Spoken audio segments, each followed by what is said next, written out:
Thank you for your question. Thank you for the invitation, for the host of this very useful, productive discussion.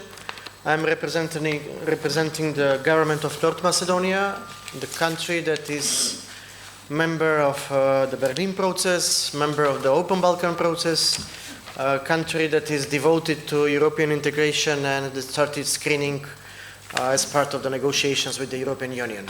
I'm mentioning these facts because it is the same North Macedonia that is both in Berlin process and in Open Balkan, led by the same government, by the same politicians, and we have the same economic chamber that is supporting both Berlin process and Open Balkan. We were the country that actually established Open Balkan together with Serbia and Albania as an initiative that is promoting European freedoms, the key basic 4 European freedoms, free movement of goods, products, services and people. So in economic terms, it's clear that Open Balkan is devoted on the European economic freedoms. And I would agree that there is a political baseline within the initiative, the Open Balkan initiative, although sometimes we say that Open Balkan is economic, not political, but following the previous discussion from the previous session, it's true. It has a political direction, and it is the European Union. The political goal of Open Balkan is each of the Western Balkan countries, each of the 6 Western Balkan countries, to become a member of the European Union. There is no other political idea, political vision, or political goal within the Open Balkan countries. We've heard many, as you said, mysteries, I would say myths about Open Balkan in the previous session. I'll try to present some of the facts and figures, and I'll share one presentation with you, which is public and transparently presented on the website of the government of North Macedonia.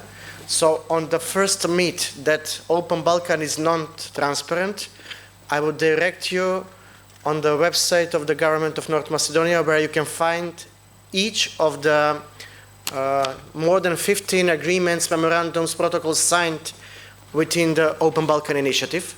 So I deny that Open Balkan is not transparent, because all documents, all facts, all figures are published on the website of the government. We will show you later, not now, later, the website.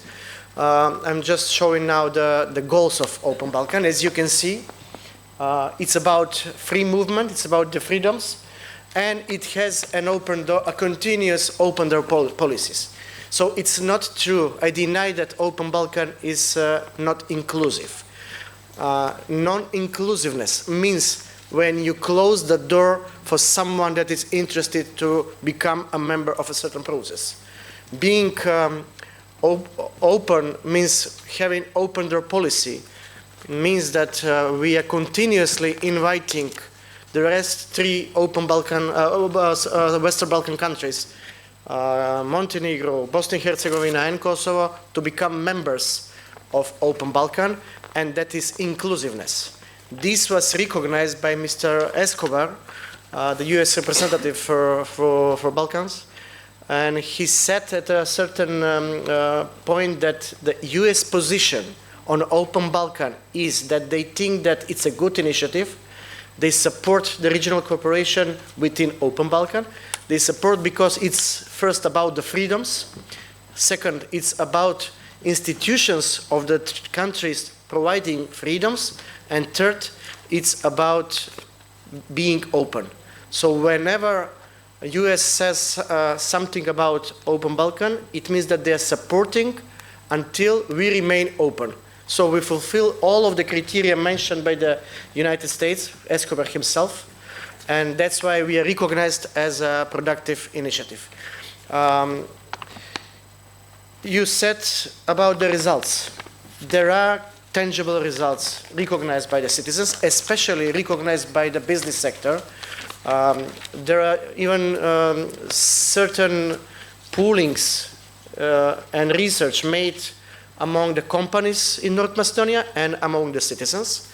When it's about the citizens, until now there are 4 polls published in North Macedonia by relevant institutes and organizations. The last one was by Konrad Adenauer Stiftung, and it says that 70% of the whole population of North Macedonia is supporting the Open Balkan Initiative.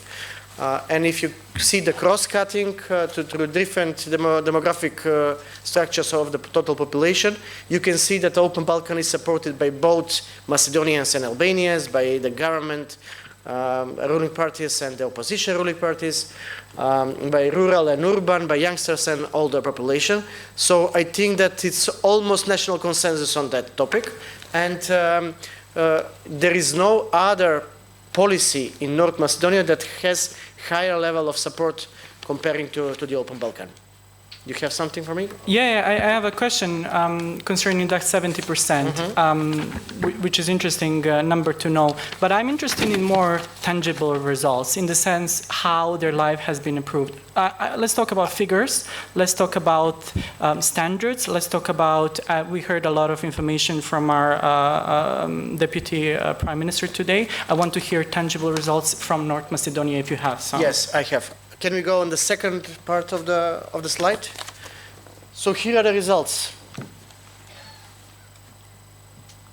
We helped each other, the 3 countries of Open Balkan, according to the agreement for helping each other during the national disasters, during the fires in North Macedonia last summer. According to a specific contract and agreement, 2 countries helped North Macedonia to deal with fires during last summer in an extremely fast way. The green lines on the borders between North Macedonia and Albania, and North Macedonia and Serbia, are already working for companies that are transporting food and food products. There are some polls and research and interviews with managers of the companies. They say that the example with the tomato and the ketchup. If a certain tomato produced in Saranda, Albania, is transported to Novi Sad, Serbia, you have 2 borders to bring the tomato from Saranda to Novi Sad. It will become ketchup if you don't have green lane on Open Balkan. Now, there is only few minutes waiting at the border. It's everything with the EU standards, because North Macedonia has phytosanitary, veterinary, and Agency for Fruit and Veterinary and Agriculture Inspectorate that are working under the European standards, and we are following the EU regulations. So we are implementing the same regulations within Open Balkan. So again, it's a myth, it's not true that green lanes within Open Balkan, which of course were invented by CEFTA, but started working within Open Balkan. So we do not intend to have any monopoly of the idea of green lane. It's idea, and it was established by CEFTA, but now it works through Open Balkan. It's tangible result. It's a tangible result for the companies, and it can be checked with any Macedonian company that is exporting or importing food. Another tangible result is now within the crisis with food and energy. There are crisis group between the 3 countries, and as I know, starting from this September, Montenegro, although your country is not a member of Open Balkan, but Montenegro Prime Minister Abazovic established a contact that is as an observer participating in these meetings of the crisis groups for energy and food. So the 3 countries are helping each other within this crisis with lack of food and energy. We had just a few days ago on the Open Balkan premises a decision by the Serbian government to let export of gas for North Macedonia for the hospitals and the schools in one of the municipalities in North Macedonia. So these are tangible results.